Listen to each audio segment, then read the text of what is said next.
Hello, my name is Thorin. I am 12, and this is my first order TIE Fighter hangar. I built this for Bricks by the Bay, and very nearly didn't get it to Bricks by the Bay, but luckily it worked out. So here we are.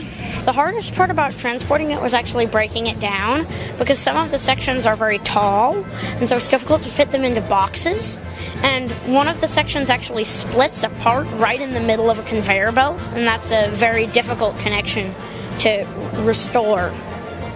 In the Force Awakens Blu-ray disc pack, there's a making of, and in one of the talks that's talking about writing the script, the director and the scriptwriter actually sit down on the set, and so there's a lot of footage of this set because that's where they're talking about the script. So I screenshotted some of those images and watched the movie sequence several times to get the correct proportions for the model.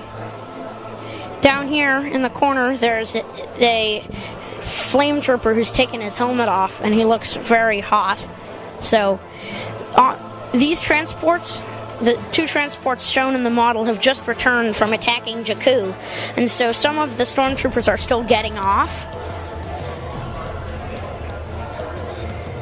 And then there's the main action over here, which is the stormtroopers who are trying to stop Finn and Poe from escaping in their TIE fighter, which has recently been stolen.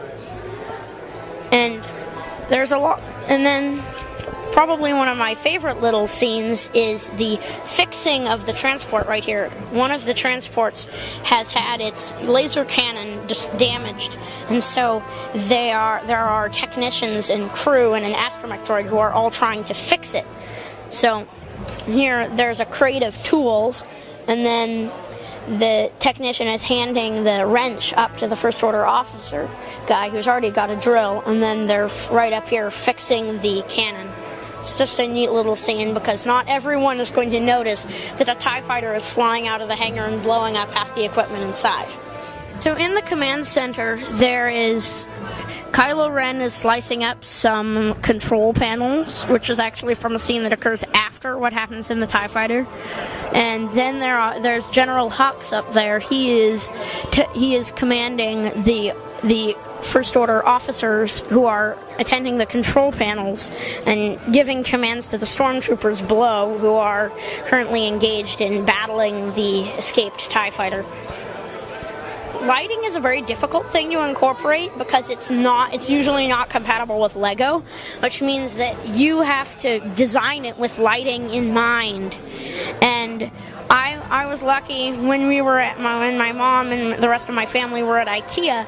My mom was buying lights for our Lego room because it was very dark in the alley where most of the bricks are kept, and she was buying these lights, and I said, hey, these lights look perfect for this TIE hangar model that I'm building. And so we counted out the number of lights we would need based on the image of it that I had in my head, and luckily it turned out to be just enough, and they turned out to be just the right size.